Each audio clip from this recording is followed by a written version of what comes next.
저 인사하겠습니다. 행복하십시오. 네. 여러분의 가정이 늘 행복했으면 좋겠습니다. 마음에 근심이 없고, 모든 근심거리들은 기도거리가 되어서 하나님을 향하여 나아갈 때마다 하나하나 응답받아서 인생을 복되게 사시기를 주의 이름으로 축원드립니다. 세상을 변화시키는 기도라는 큰 주제를 가지고 이제 9주간의 설교를 달리면서 이제 2주차. 오늘은 세상을 고치는 치유의 기도, 아브라함의 기도 두 번째입니다. 세상을 고치는 치유의 기도. 몇 년 전 이야기인데요. 제가 안산 동산교회에서 섬길 때 제가 내적 치유 수양회를 인도를 했다라는 걸 동산교회에 계신 분들은 아실 겁니다. 그래서 이제 양육 과정 중에 내적 치유 수양회가 있는데 1박 2일간 진행이 되어지죠. 한 번은 제가 대한민국 교회의 구석구석을 이렇게 많이 섬깁니다. 대전 지역 내적 치유 수양회를 위해서 무주에서 청소년 수양관 같은 곳에서 내적 치유 수양회를 인도를 하고 있는 중이었는데요. 한참 집회를 인도하고 기도회 중이었는데 섬기시던 권사님 한 분이, 테이블을 섬기시던 권사님 한 분이 이렇게 제게 찾아오셨습니다. 그래서 하시는 이야기가, 목사님, 여기 온 자매 중에 자기가 섬기는 테이블 안에 어떤 자매가 불임 중이라는 거예요. 불임이어서 결혼한 지 오래되었는데 아이를 못 낳는다는 거예요. 그래서 저보고 기도해달라요. 목사에게는 기도가 참 이렇게 되게 부담이 될 때가 있습니다. 그렇죠? 이런 부담이 되겠죠, 그죠? 그래서 기도를 해주겠다고 데리고 오라고 했더니 데리고 왔어요. 그래서 제가 간절히 기도했습니다. 간절히 기도했고, 그래서 그 자매도 아멘했고, 그 권사님도 아멘했고, 저도 아멘했고, 그러고 난 이후에 봄이 지나서 이제 가을에 수양회 때 다시 갔어요. 가을에 수양회 때 다시 갔었는데, 그때 제게 자매를 데리고 왔던 그 권사님이 제게 오신 거예요. 오셔가지고 반가운 목소리로 하는 이야기가, 목사님, 그때 목사님께서 기도했던 그 자매가 목사님 기도받고 바로 아이가 들었었다라는 거예요. 할렐루야, 얼마나 좋습니까? 목사가 기도해서 불임 여성이 어떻게 아이를 잉태했으니까 얼마나 기쁜 일이에요. 그랬는데 그분이 쭈삣쭈삣 하시더니 웃으면서 하는 이야기가, 근데 목사님, 제가 그때 그 자매를 데리고 왔는데 저도 잘 몰라가지고 그랬는데 다른 분들이 말해주셔가지고 그 자매인 줄 알았는데 제가 그때 데리고 간 자매가 불도 좀 오독오독하고 이래가지고 자기가 데리고 온 자매가 다른 자매를 데리고 온 거예요. 이 묘한 분위기를 이해하시겠습니까? 다른 자매님을 데리고 온 거예요.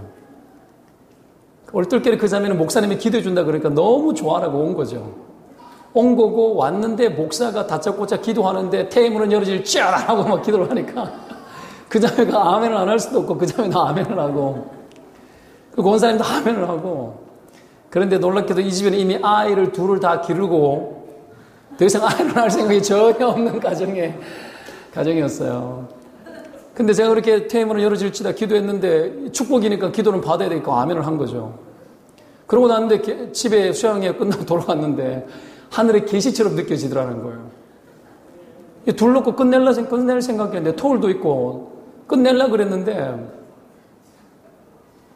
목사가 기도는 했고, 그래서 이게 계시처럼 느껴지더래요. 그래서 순종했대요. 순종했는데 그날 바로 들어선 거예요. 어설프죠? 이것도 사실은 돌아가는 정황을 보면 다 실수에 의해서 진행된 케이스예요.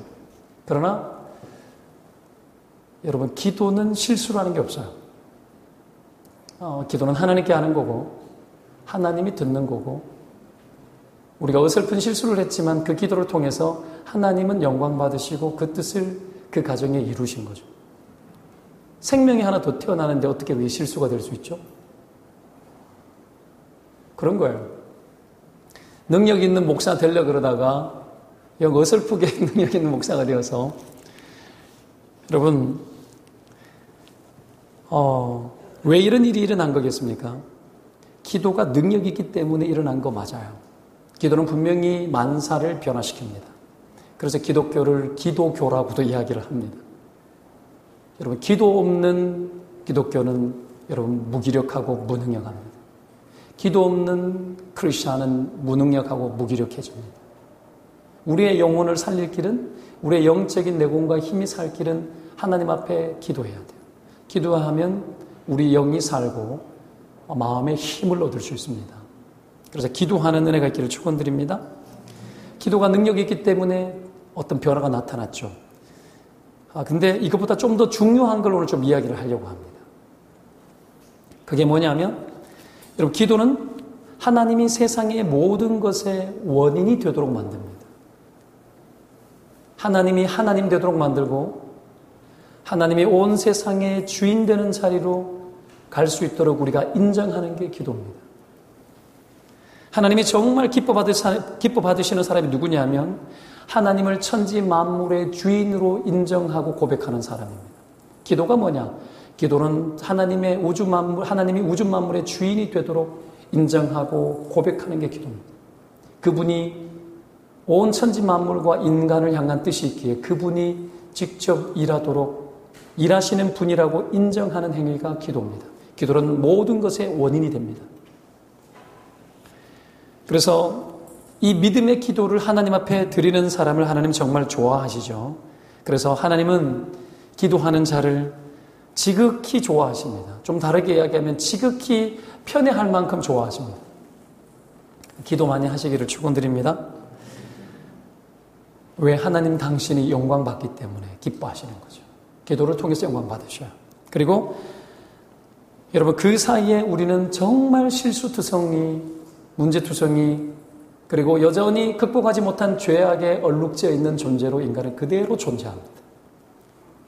물론 기도가 우리를 더 거룩하게 만들어가고 우리가 죄를 이길 수 있는 힘도 부여하고 우리의 속사람 성품까지 변화시키는 걸 저는 믿습니다. 그러나 우리는 육신에 갇혀서 평생 사는 동안에 그 어떤 하루하루도 우리의 연약함과 죄악과 우리의 어설픔, 여기에서 벗어날 수 있는 길은 존재하지 않습니다. 죽는 그날까지. 그 연약함 속에 갇혀서 살아가는 동안에 하나님은 이런 우리 속에 끊임없이 기도하시도록 요청하고 신자의 그 기도를 통해서 여러분, 우리의 수준과 관계없이 영광 받으시고 하나님의 뜻을 이 땅 가운데 펼쳐나가신다라는 거예요. 오늘 우리는 이런 것을 오늘 본문 속에서도 발견하게 되어집니다. 정말 이해가 되지 않는 스토리가 오늘 하나 나오죠. 그건 아브라함같이 이렇게 어설프고 실수 많고 야비하고 집밖에 모르는, 자기밖에 모르는 이런 아주 이기적인 이런 사람을 오늘 성경은 그를 선지자라고 이야기를 합니다. 그런 아브라함이 기도해서 그랄 왕의, 그리고 그랄 왕에게 속한 모든 종들과 그에게 속했던 모든 집단 불임 현상, 마치 전염병처럼 번져 있는 이 아비멜렉에 속해 있는 모든 사람들이 다 태문이 갇혀 있었습니다. 뭐 어떤 일이 있었는지 모르겠으나 그 집단 불임이 오늘 이 어설픈 아브라함의 기도를 통해서 태문이 열리기 시작합니다. 여러분, 우리가 흔히 기도하지 않는 이유 중에 하나가 뭐냐면 자기 수준에 대한 실망감 때문에 그래요. 기도는 흔히 영빨 좋은 사람들은 열심히 하고 믿음 좋은 사람들이나 신앙적인 발전이 있는 사람들이 기도하면 속속들이 응답이 되어질 것처럼 그렇게 생각하고 그래서 우리가 이런 기도하는 자리에 나아가는 것을 게을리하고 내가 기도해서 어떤 변화가 나타날 거라고 별로 믿지 않고 내가 기도할 때 세상이 바뀔 거라고 생각하는 것은 너무 먼 거리에 있는 이야기처럼 그렇게 생각하고 우리는 살아갑니다.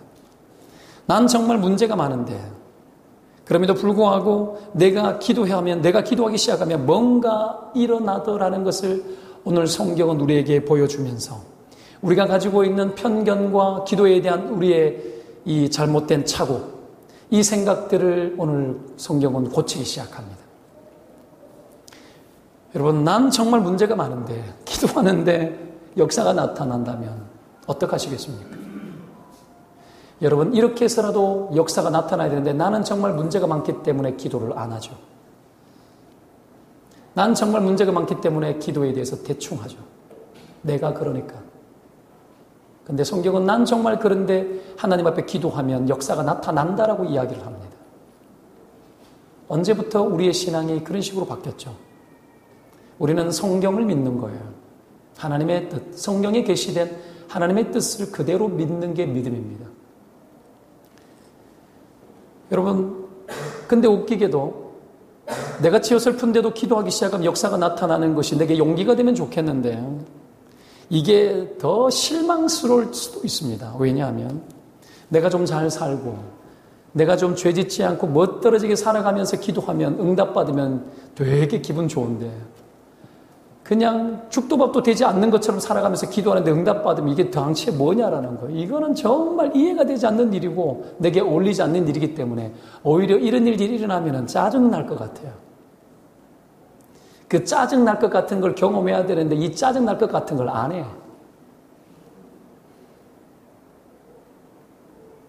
여러분, 굉장히 중요한 이야기를 제가 지금 하고 있는데 여러분, 오늘 본문은 이런 우리의 모든 생각을 다 깨뜨립니다. 다 깨뜨려요. 아브라함이 그날에 거류할 때에 아내를 루이라고 이야기를 하죠. 여러분, 이것은 아브라함이 처음 부르심을 입어서 갈대아 우르 하란 땅을 떠나서 여러분 가나안 땅에 들어와 그 땅에 거류하다가 가뭄이 들어 애굽 땅에 갔을 때도 아내를 루이라고 속였던 수십 년 전의 사건을 여러분 기억할 겁니다. 사람이 나이가 든다 하여서 성숙해지는 것만은 아닙니다. 아브라함 나이가 수십 년이 흘렀지만 세월이 그렇게 흘러도 아브라함은 여전히 자기 아내를 루이라고 속이는 그런 한계 속에 갇혀서 살아가고 있습니다. 아브라함의 나이 지금 99세쯤 되었습니다. 왜? 하나님이 나타나가지고 내년 이맘때에 사라에게 아이가 있을 거라고 이야기를 합니다. 100세 때 아이를 낳았으니까.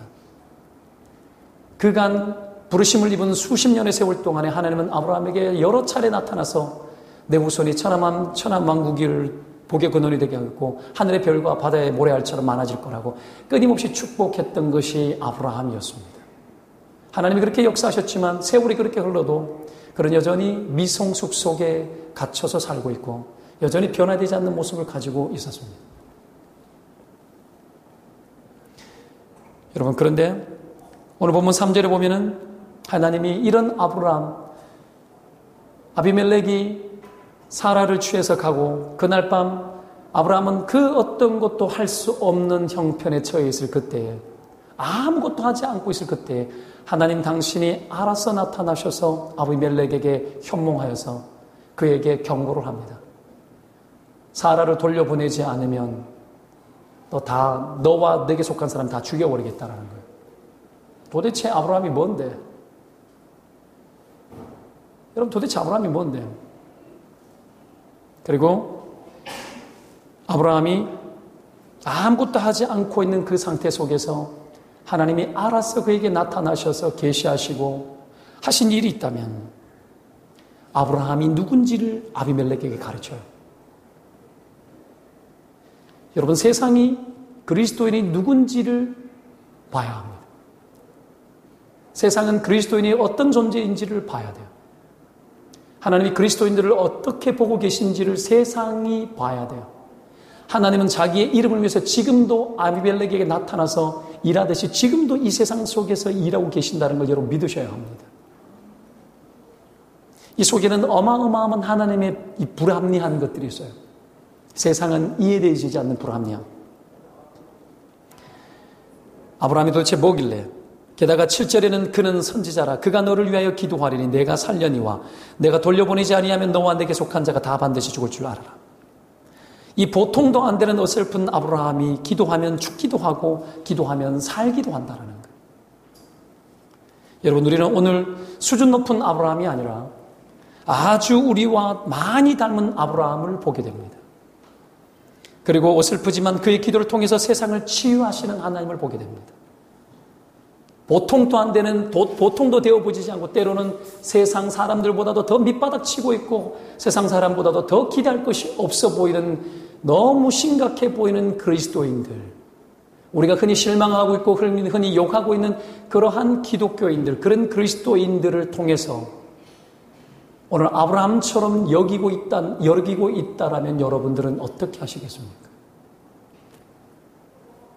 이 어설픈 아브라함을 통해서 선지자 삼고 그를 통해서 세상이 그렇게 우리를 욕하고 있는 지금 시대의 기독교인들, 그런 기독교인이 그 한계 속에 있지만 그래도 우리를 통해서 하나님이 이토록 뭔가를 하는 분이라는 걸, 내가 그런 존재에, 그런 위치에 있다면 여러분 어떻게 하시겠습니까?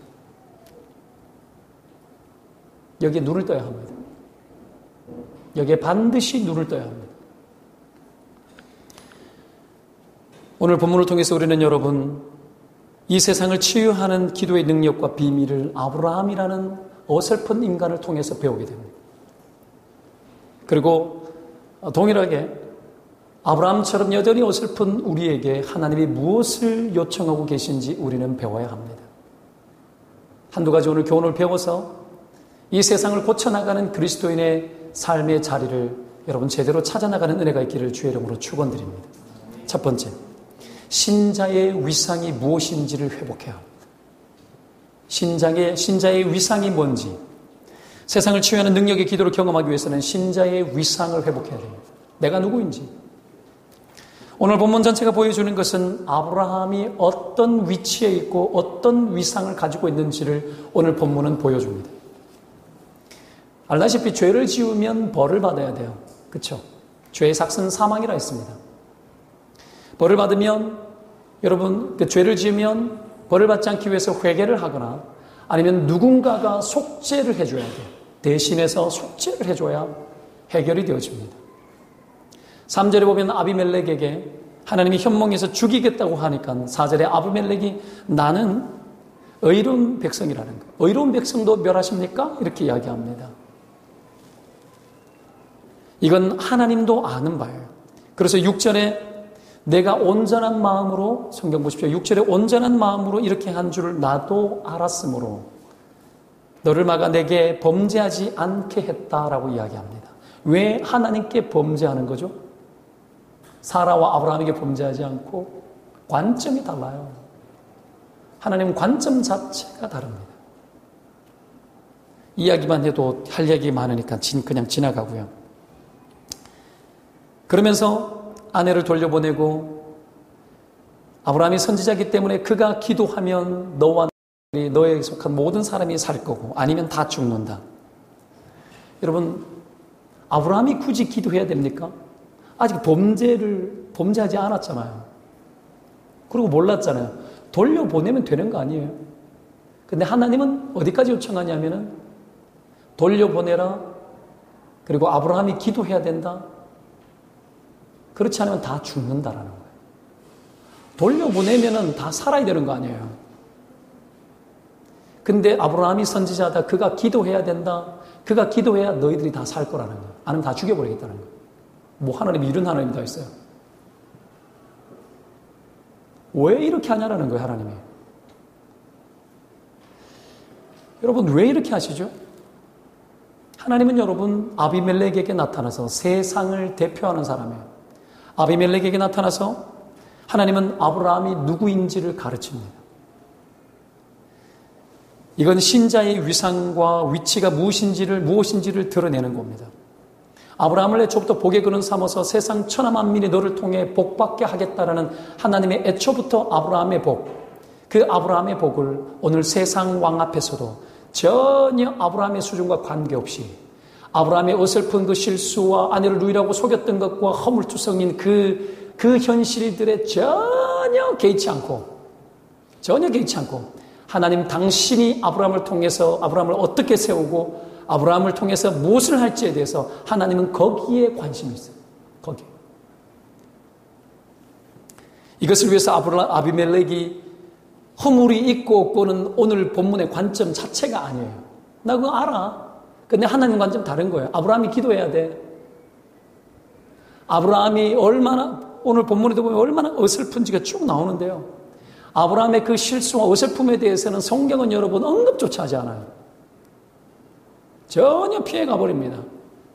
그냥 아비멜렉에게 아브라함은 이래. 아브라함이 널 위해서 기도해야 돼. 안 그러면 다 죽어. 아브라함은 이런 존재야. 라는 것이 하나님의 생각이에요. 오늘 하나님이 하나님의 백성의 위상을 어떻게 높이시기를 원하느냐 하면 이 세상이 우리를 어떻게 보느냐에도 전혀 개의치 않고 우리가 우리를 어떻게 생각하느냐에 대해서도 전혀 개의치 않고 우리의 거룩의 수준이 밑바닥을 치고 우리의 한계가 얼마나 여러분 우리 한계가 삶 속에서 끊임없이 문제를 일으키는지 거기에 대해서 세상이 어떻게 지탄을 하든지 말든지 전혀 개의치 않고 하나님은 아브라함을 어떻게 세우느냐 오직 거기에 하나님 관심이 있어요.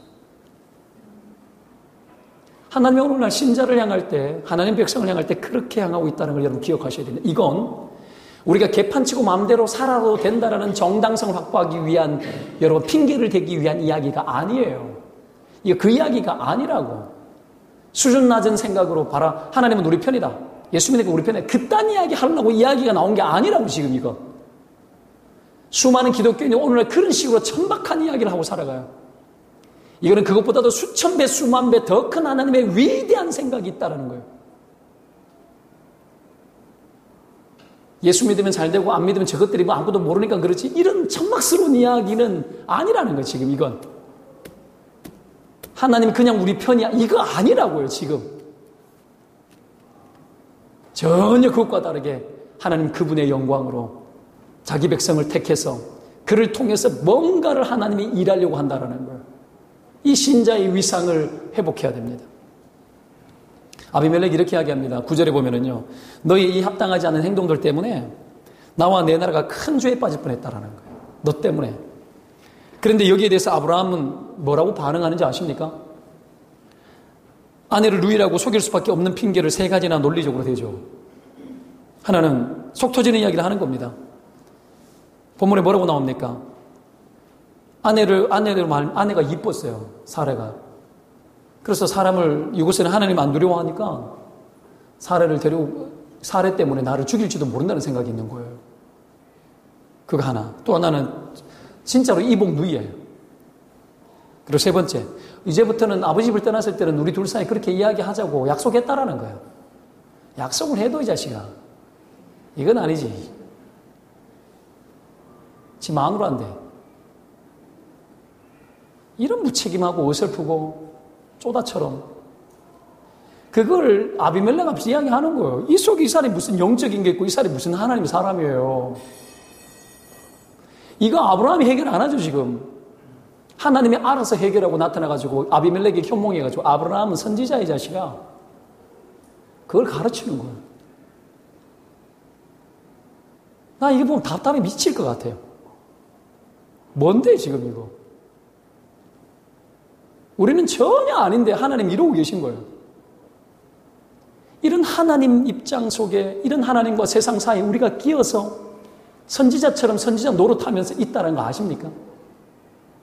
이게 신자의 위상인데요. 이런 신자의 위상을 내가 받아들이기에는 나의 밑바닥 수준이 너무 아닌 거죠. 그런데 하나님 이거 눈 감아버리거든요. 그리고 당신의 이름을 위해서 아브라함의 위상을 계속 높여나가요. 세상 왕 앞에 부족할 것이 없는 세상 왕 앞에 나아가서 아브라함 기도해야지 산다. 안 그러면 다 죽는다. 이런 존재가 신자의 위상이라는 거예요, 여러분. 하나님은 하나님의 백성을 어떻게 보는지 아십니까? 오늘날 여러분 기독교가 오늘날 우리가 알고 있는 복음이 너무 진화론적입니다. 너무 발전적인 신앙을 가지고 있어요. 내가 이 정도 되어져야 이래 되어져, 저 정도 되어져야 저래 되어진다는 굉장히 진화론적 사고로 하나님께 접근해요. 우리의 능력이 만들어지고 우리의 노력으로 우리의 수준이 개선되어졌을 때에 하나님의 응답의 비결이 있고 하나님이 역사하고 그런 겁니까 지금? 아니에요. 그랬을 것 같으면 애초부터 우리 중에 구원을 입을 만한 사람이 아무도 없어요.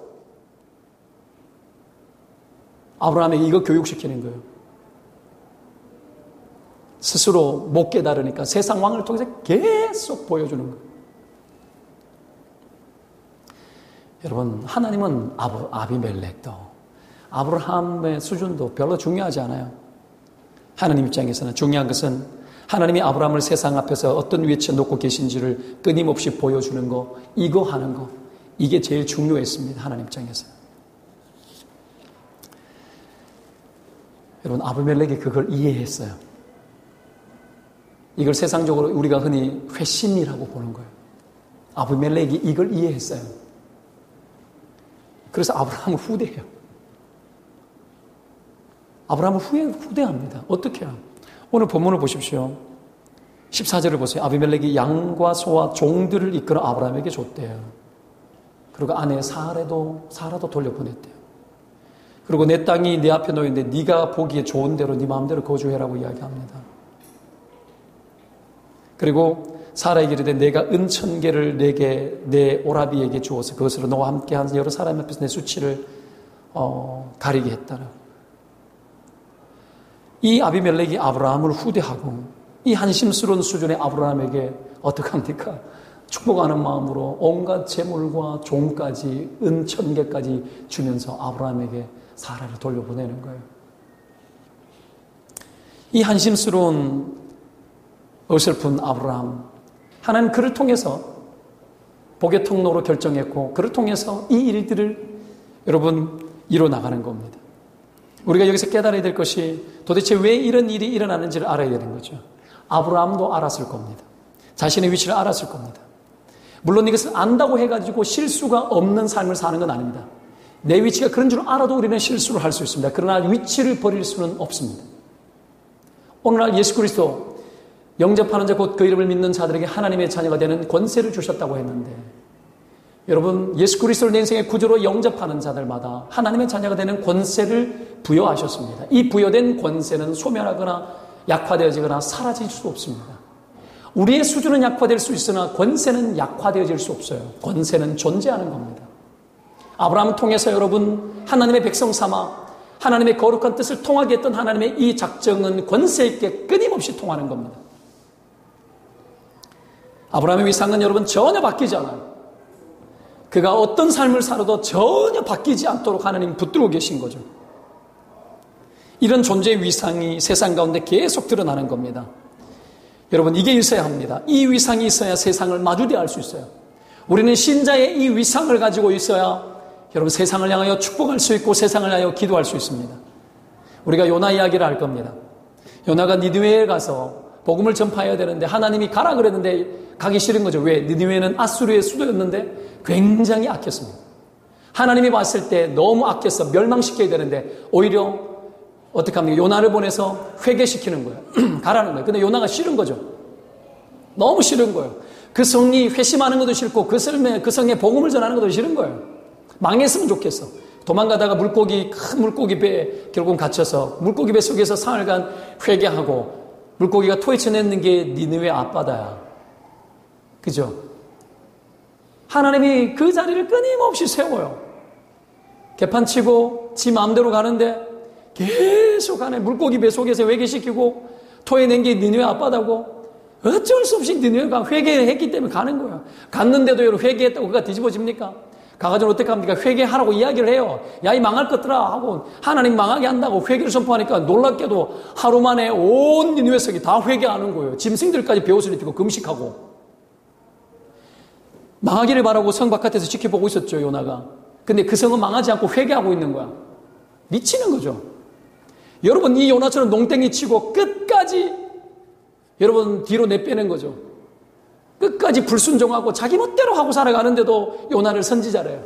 그리고 그를 세워서 어떻게 합니까? 회개를 선포하는데 안 일어나야 되는데 회개가 막 터지는 거야. 안 일어나야 되는데. 그것들이 회개 안 해야 되는데. 그리고 지 꼬라지를 봐도 요나 꼬라지를 봐도 그렇게 선포했을 때 그 일이 터지면 안 되는데 터지는 거야.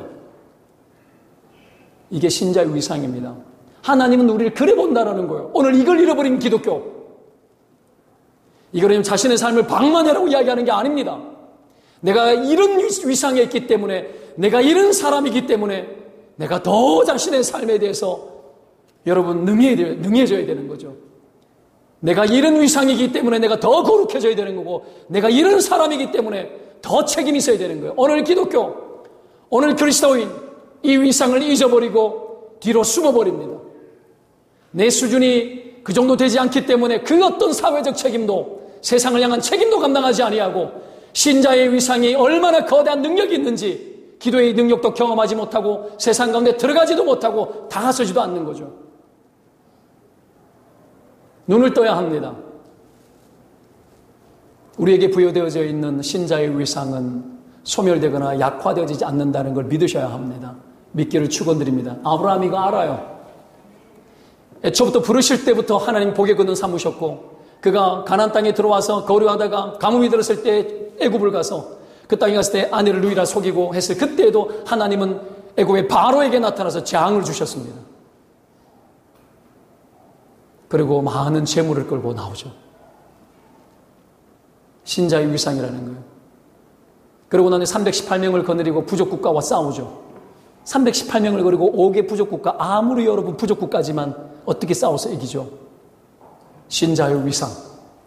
아브라함이 자기 자리를 찾기 인식하기 시작합니다.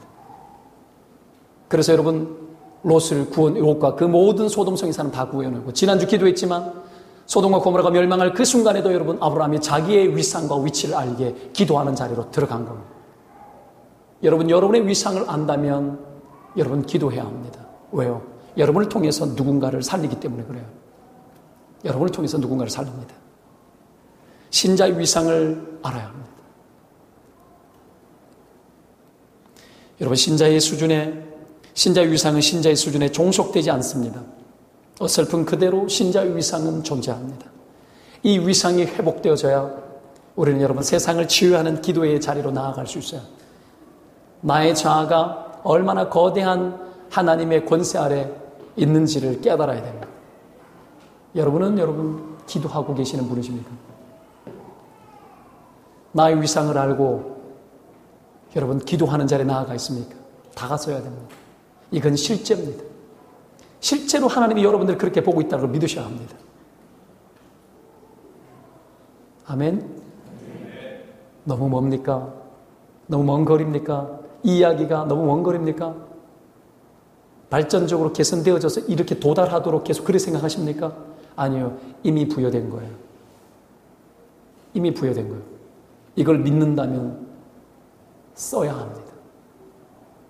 쓰면 나타납니다. 옆에 사람 축복합시다. 당신은 권세 있는 사람입니다.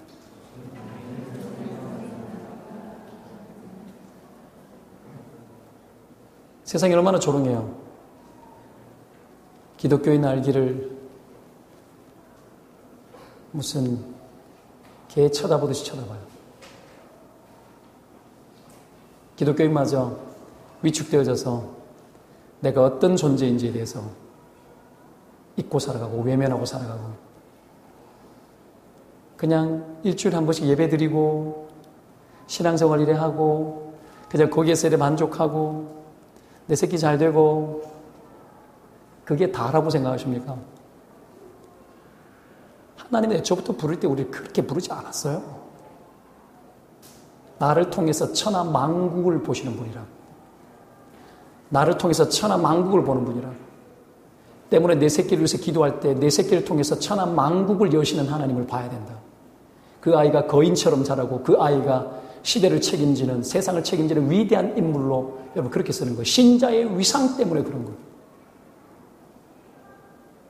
그런 꿈 안 꾸고, 이 젊은 부부들도 있는데 그런 꿈 안 꾸고 그런 생각 안 하고 뭔 생각하죠? 내 자녀, 내 새끼가 어떻게 됐으면 좋겠습니까? 여러분의 수준, 저도 부모가 됐기 때문에 압니다. 얄팍합니다. 얄팍합니다. 우리가 꿈꾸고 있는 것은 얄팍함이 굉장히 비교적인 생각을 하고 있습니다. 그나마 남들보다도 좀 더 나은 형편과 처지에서 내 새끼 영재처럼 자라서 인정받고 박수받고 아주 천박스러워요. 미안한 이야기지만. 그거 하라고 우리를 십자가 가운데서 구원하셨습니까? 여러분 아셔야 합니다. 하나님이 꿈꾸고 있는 것은 여러분, 우리가 생각하고 있는 그 수준은 여러분 진짜 이 발바닥 밑에 깔려있는 먼지 같은 생각이에요. 그 세계를 뛰어넘어서, 물론 우리의 실생활과 삶 속에서 살아나는 삶의 애환들은 극히 현실적이기 때문에 우리가 여러분 먹는 것 하나까지도 여러분 우리는 신경 쓰면서 고통도 느끼고 어려움도 느끼는 그런 존재가 맞아요. 오늘도 보여주잖아요. 아브라함이 어떤지 보여주잖아요. 아브라함이 이런 존재라는 걸 보여주지 않습니까? 그럼에도 불구하고 신자에게 부여한 위상 한다라는 걸 하나님이 외면하지 않고 또 보여주지 않습니까? 여러분 벗어날 수 없는 삶의 현실 속에 살지만 그러나 신자의 위상마저 흔들려 살아가는 것은 아니라는 거예요. 오늘 여러분 이 신자의 위상을 회복하시기를 축원드립니다. 하나님의 자녀는 누구인가? 여러분, 신자의 위상을 제대로 회복해야 돼요. 두 번째, 내 문제에 머물지 말고 기도하는 자리로 들어가야 돼요. 내 문제 때문에 멈추거나 머물지 말고 기도하는 자리까지 나아가야 돼요. 아브라함이 선지자입니다. 이게 아브라함의 위상인데, 이런 아브라함이 해야 될 일이 있다면 세상을 향해 기도하는 겁니다. 그게 아브라함의 위상이기 때문에, 하나님이 그렇게 세웠기 때문에, 하나님이 세운 대로 해야 됩니다. 그가 선지자이기 때문에 선지자의 이름 뭡니까? 책망도 하고 무너져가는 세상을 향해서 경고도 하고 구원해달라고 요청도 하는 거예요. 어떤 입장에서? 하나님 대신의 입장에서. 여러분, 신자의 위상은 하나님 대신의 입장이에요. 그 입장에서 여러분 끊임없이 기도하고 요청하고 하나님께 매달려야 되는 거죠. 하나님의 마음을 가지고. 아브라함은 구약의 최초의 선지자였습니다. 이상하게도 하나님은 아브라함의 이 기도로 아비멜렉이 살 것이라고 하면서 허물 많은 아브라함에게 여러분 아비멜렉이 기도 받아야 된다라고 이야기를 하고 가르쳐 줍니다. 성경에 여러분 이 이야기 전후를 보면 아비멜렉이 이 아브라함에게 기도해달라고 요청한 적 없어요. 안 나와요. 하나님이 아브라함에게 야 저를 위해서 기도해라고 요청한 적 없어요. 본문에는 안 나와요. 근데 아브라함이 기도해요. 태문을 열어달라고 기도했다고 이야기 안 나와요. 그냥 기도했어요. 그냥 기도했는데 그들이 죽지 않고 살았고 태문까지 다 열렸어요. 보세요. 보십시오. 우리가 알고 있는 우리의 기도의 내용과 우리가 구하고 있는 것보다도 기도의 응답은 훨씬 큽니다. 왜요? 하나님이 거대한 분이기 때문에. 수많은 사람이 기도의 틀 안에서 자기의 기도의 수준과 기도의 언어와 기도하고 있는 기도의 내용 안에 멈추어서 하나님이 얼마나 거대하게 일하시는 분인지에 대해서 놓치고 살아갈 때가 많습니다. 오늘 여러분 태문을 열어달라고 아브라함이 기도한 이야기가 본문에는 나오지는 않아요. 그냥 기도했는데 하나님은 알아서 태문을 다 열어버렸어요. 집단 불임인 줄도 몰랐을 겁니다. 근데 여러분 다 열려버린 거예요. 무슨 일이 이런 일이 일어난 거죠? 그들 입장에서 생각해 보십시다. 여러분 아비멜렉과 그의 가족의 입장에서 한번 생각해 보십시다. 그냥 태문이 열려서 갑자기 아이를 막 갖기 시작하는데 그 어떤 여자들도 아이를 낳을 수 없는 이상한 현상들이 집단 불임 현상이 있었는데 갑자기 여러분 다 태문이 열려버린 거예요. 이 놀라운 일들이 일어난 거예요. 이들이 얼마나 놀랐겠어요. 이게 아브라함의 위상인데 아브라함이 여러분 보십시오. 아브라함이 자기가 생각한 것보다도 내가 알고 있는 나의 모습보다도 하나님이 일하는 모습이 훨씬 크다라는 걸 아브라함이 알았을 겁니다. 여러분 알아야 됩니다. 우리가 기도하고 우리의 수준에서 기도했을 때 내가 보고 있는 응답이나 내가 보고 있는 수준이나 여러분 구걸하듯이 이 정도면 이 정도가 응답되면 좋겠다고 생각하는 것보다도 하나님은 훨씬 더 많은 것으로 더 폭넓게 더 위대하게 더 거대하게 하나님 여러분 응답하는 분으로 계시다는 걸 믿으시기를 축원드립니다. 하나님은 기도보다도 더 큰 분이에요. 하나님은 여러분 우리의 기도보다도 훨씬 큰 분이에요. 기도가 뭐예요? 하나님의 뜻을 구하는 거고 하나님의 뜻이 이루어지는 것은 누가 하는 거예요? 하나님 당신이 하는 거예요. 당신의 이름을 위해서. 때문에 여러분 어설픈 아브라함 기도해야 됩니다. 오늘 아브라함이 그렇게 기도했던 것처럼 여러분 기도하셔야 됩니다. 근데 여러분 이렇게 기도하는 사람이 되기 위해서 아브라함도 극복해야 되는 것이 한 가지가 있는데 그게 뭐냐면 자기 문제를 뛰어넘는 거예요. 자기 문제를 뛰어넘는 거예요. 아브라함이 기도했지만 정작 아브라함의 태문은 열려지지 않는 상태로 살았습니다. 이게 신자의 자리예요. 저도 몸에 병을 가지고 있어요. 제가 기도해서 제가 기도해주고 막 그래서 병이 낫고 이런 사람들 많았어요. 근데 나는 당초에 답이 없는 거야. 나는 아니지. 이 속에 또 다른 딜레마가 있습니다. 기도하고 싶을까 남을 위해서. 끊임없이 자신감이 떨어지고 끊임없이 여러분 안 될 것 같은 느낌도 들어지고 끊임없는 여러분 개인적인 딜레마들이 있는 거죠. 여러분 기도에 분명히 능력이 있습니다. 근데 나라는 존재가 얼마나 문제 속에 갇혀 있는지 나는 잘 알고 우리는 잘 압니다. 이런 우리의 현실성이 여러분 기도하는 자리에 나아가는 것을 멈칫거리게 만드는 거죠. 근데 그걸 뛰어넘고 기도해야 됩니다. 아브라함이 자기가 기도해서 사라의 태가 문이 열리면 좋겠는데 사라의 태가 열리는 건 아브라함의 기도로 되어지지 않았어. 왜 그럴까요? 기도하면 된다라는 그 논리도 깨뜨리십니다. 하나님이. 여러분 기도하면 하나님이 일한다라는 거예요. 하나님이 당신의 뜻대로 일하는 거지. 여러분 내가 기도한 내용대로 응답된다라는 이런 기계적인 응답이 아니라고요. 그거는 기복주의예요. 내가 기도한 대로 다 되어지면 우리는 다 망합니다. 분명히 말하지만 우리의 욕구대로 기도하면 다 망해요. 우리의 욕구대로 응답되면 다 망합니다. 여러분 욕구대로 기도했으면 여러분 자식들은 전부 다 서울대가 있을 거예요. 하버드가 있을 거예요. 그래 다 되어지면 여러분 망합니다. 하나님 절대로 못하게 해요. 절대로 못하게 해요. 당신이구나. 하나님 당신이 계시다라는 걸 끊임없이 보여줍니다. 절대로 인간의 생각대로 안 되게 해요. 남은 고쳐도 아브라함 자기의 문제는 해결되지 않아요. 그 문제 속에서도 불구하고 그 딜레마 속에서 남을 위해서 기도하고 기도 요청을 하고 기도시키고 아브라함 기도하는 거예요. 너무 아닌데 이거 하기 싫은데 너무 하기 싫은데 하게 하는 거예요. 오늘 여러분 우리가 완전하게 거룩해지고 대단해져서 기도하라고 요청하지 않는 것에 대해서 감사해야 돼요. 전혀 아님에도 불구하고 기도 요청을 하고 우리의 위상 가운데서 하나님이 어떤 분인지 보여주시고 기도 속에 하나님의 거룩한 뜻을 끊임없이 담아내게 하셔서 여러분 우리의 한계가 여전히 이런데도 그거 할 수 있도록 해놓으셨다는 게 얼마나 영광스러워요. 그런 거 아니에요? 여러분 이게 영광스러운 겁니다. 대단한 거예요. 여러분 아브라함의 이 기도가 결국은 여러분 아비멜렉과 그의 모든 가정을 다 고칩니다. 만약에 물어봅시다. 오늘 아브라함에게 아비멜렉이 그렇게 이야기해요. 아비멜렉이 요청했을 가능성이 많아요. 왜냐하면 아브라함이 기도하지 않으면 너 죽는다 그랬거든요. 죽는데 아브라함이 기도해달라고 요청을 안 하겠어요? 뒤집어서 내가 알고 있어요. 내가 기도하지 않으면 아비멜렉이 죽어요. 죽도록 내버려 둬요? 어떡하시겠어요? 어떡하시겠어요? 기도해야죠. 만약에 여러분 내 새끼가 죽을 위험에 빠졌어요. 내가 기도하면 살고 기도 안 하면 죽는다면 여러분 기도할래요 안 할래요? 내 새끼니까 해요? 애초부터 그 새끼는 하나님의 새끼야. 알아야 되는 게 뭔 줄 알아요?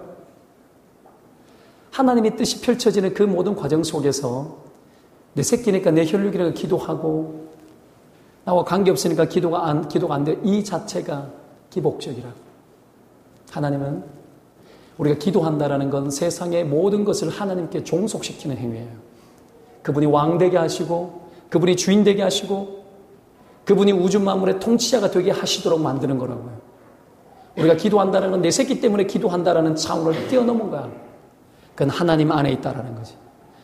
그가 하나님께 속했다라는 거지. 아브라함이 아비멜렉을 위해서 기도했다는 건 어떤 건 줄 알아요? 아비멜렉이 하나님께 속했다라는 거예요. 세상 왕도 다 가진 것 같으나 아무것도 되어지지 않는 너무 한계 속에 갇혀 있는 그 아비멜렉도 하나님께 속했다라는 걸 아브라함을 통해서 하게 해요. 여러분 우리가 기도한다는 건 뭐죠? 어떤 대상을 해서 기도한다는 건 박근혜 대통령을 기도한다는 건 박근혜 대통령은 하나님 안에서 하나님께 속해 있다는 걸 여러분들이 신자의 위상으로 하나님께 속했다는 그 모든 일들을 여러분들이 실행하는 거예요.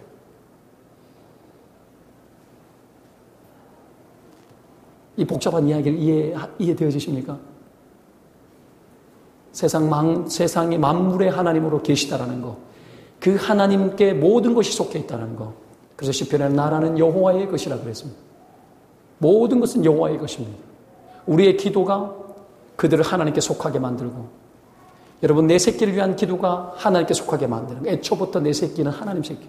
하나님께 속하게 만들어야 되는 거예요. 부모의 안달을 가지고 여러분 자식을 위해서 기도하고 여러분 온갖 노력을 다 하지만 부모의 애착을 가지고 그렇게 하지만 부모의 애착으로도 해결되지 않는다는 거 알아야 돼요. 애초부터 하나님의 거예요. 애초부터 주께 속한 거야. 그 어떤 우리의 노력으로도 안 되어지는 것들을 보게 될 겁니다. 하나님께 속해 있거든요. 그냥 하나님께 속하도록 끊임없이 그분이 일하도록 여러분 내가 아브라함 되어져서 기도하는 거예요. 기도하는 겁니다. 내 형편, 내 처지도 하나 해결하지 못하는 가운데 내 문제 속에 그렇게 빠져 있는데도 아브라함처럼 기도하고 아브라함처럼 또 기도하는 자리로 나아가는 거죠. 그것을 통해서 모든 것을 하나님께로 속하게 만드는 것.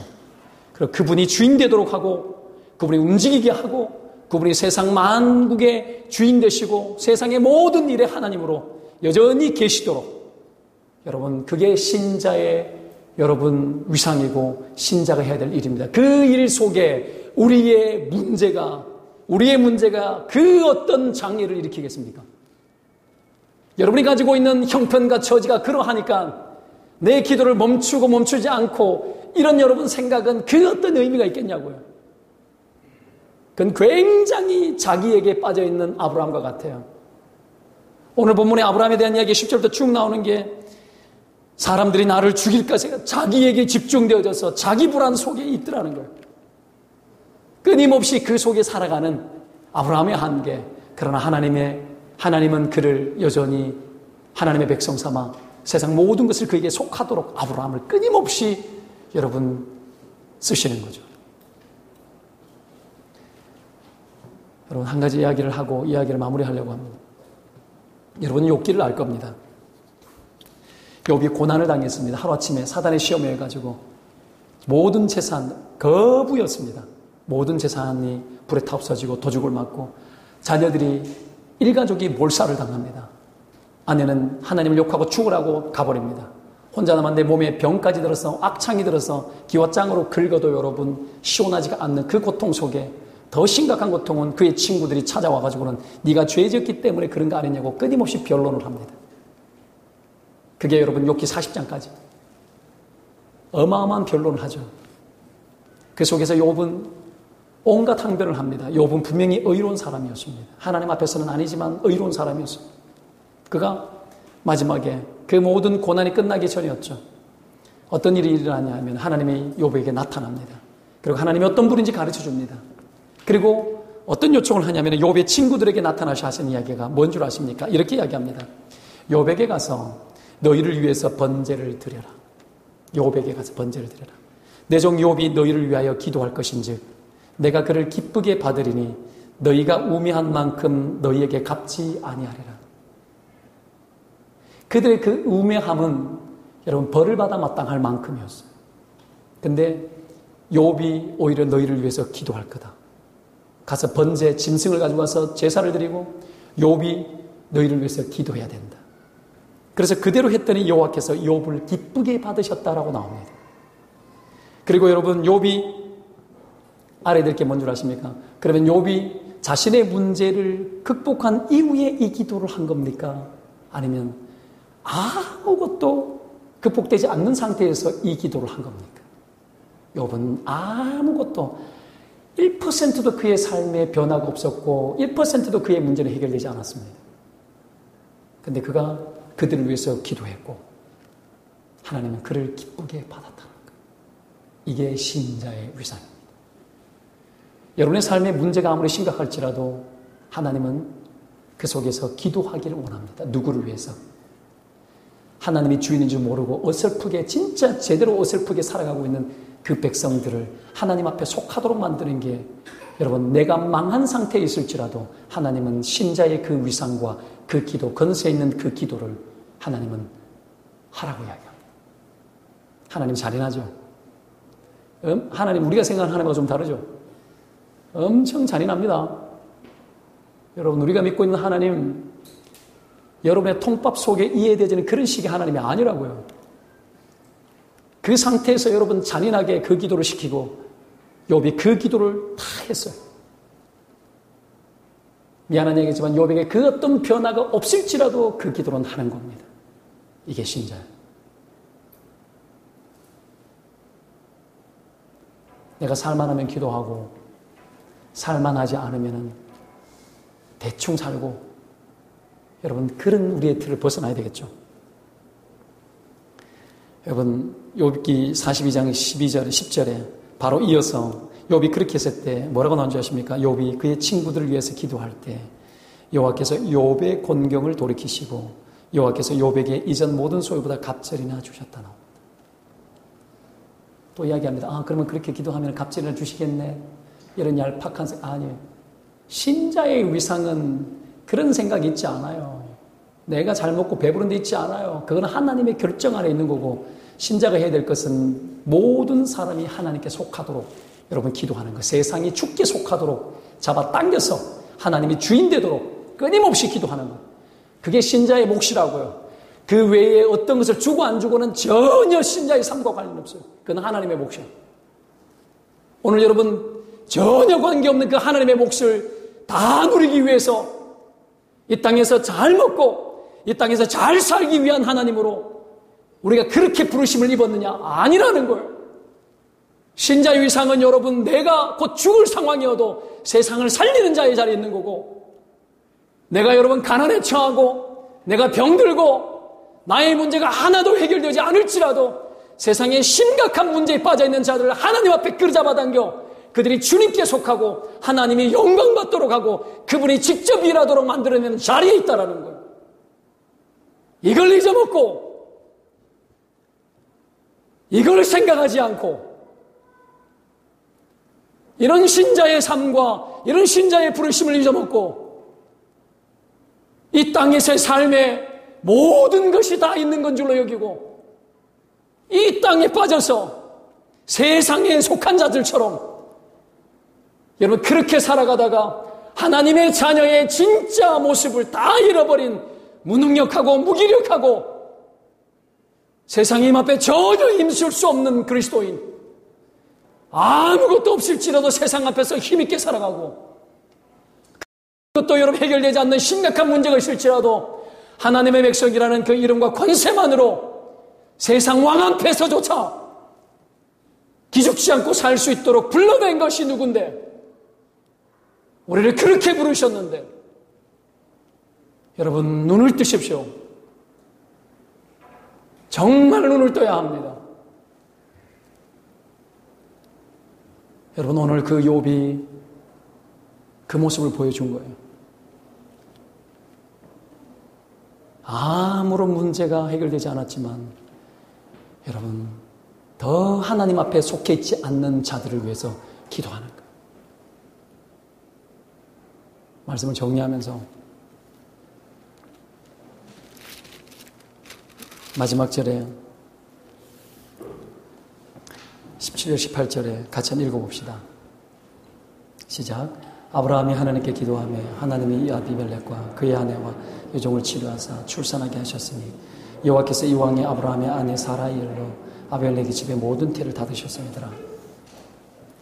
우리는 하나님의 필연 속에 살고 있어요. 이게 세 번째 대지인데 시간이 없어서 그냥 마무리로 이렇게 합니다. 하나님의 필연 속에 우리는 존재하는 거예요. 이미 세상 만물은 다 여호와로 말미암았어요. 주님의 필연적 생각 속에 세상은 존재하는 겁니다. 그 속에 하나님의 사람이 있어요. 이런 하나님의 뜻과 전혀 연결되어지지 않는 존재들 사이에서 우리가 통로가 되어서 어설프게 존재하지만 제대로 어설픈 사람들을 하나님께로 속하도록 그 자리에서 기도하고, 여러분 전혀 우연으로 다 돌아가는 것 같고 저들 멋대로 살아가면서 지들 멋대로 살아가도 행복할 수 있을 거라고 여기고 있는 오만방자한 그 세상 속에서 나도 어설프지만 나의 위치를 기억하고 그들이 하나님의 필연 속으로 들어오도록, 여러분 우리는 그렇게 살아가는 겁니다. 이왕에 아브라함의 아내 사라의 일로 아비멜렉 집의 모든 태를 닫으셨더라. 세상 어딘가는 여러분 사라의 일로 이왕에 태를 닫아놨던 것처럼 우리가 들어가야만 하고 우리를 기다리고 있는, 우리가 들어가야만 태의 문이 열리듯이 뭔가 문이 열리고 우리가 들어가야만 전혀 무질서한 그 세계가 하나님 필연 속으로 이어지도록 만드는 그 세계가 있다라는 거예요. 그게 어디라는 거예요? 여러분 있는 자리에 오늘 가정 안에서 믿음의 사람들이라고 이야기하면서도 믿는 자들끼리도 이 하나님의 필연 속으로 못 끌어들여요. 전부 제가 할게. 다 제가 할게. 지 하고 싶은 대로. 지 욕구대로 다 알고 다 하고. 그 속에서 애걸복걸 되니 안 되니 이러니 저러니 그 속에 아브라함처럼 여러분 우리가 다 하나님께 속할 수 있는 자들이 되도록 여러분 그 위상을 잊지 않고 우리가 기도해야 되는 겁니다. 우리를 기다리고 있는 곳이 있어요. 정신 차리십시오. 정신 차려야 돼요. 어설프게 살 만큼 여러분의 이 세상은 원수마귀가 너무 거짓으로 덮어놨기 때문에 대충 살고 여러분 생각대로 악착같이 살아서 이 세상이 해결되어지지 않아요. 여러분의 인생의 문제가 해결되지 않는다고요. 우리 인생의 진짜 문제는 우리가 우리의 위치를 찾아야 회복됩니다. 오늘 여러분 세상을 변화시키고 세상을 치유하는 기도, 그 기도의 능력을 경험하는 그런 저와 여러분 되시기를 주의 이름으로 축원드립니다. 기도합시다.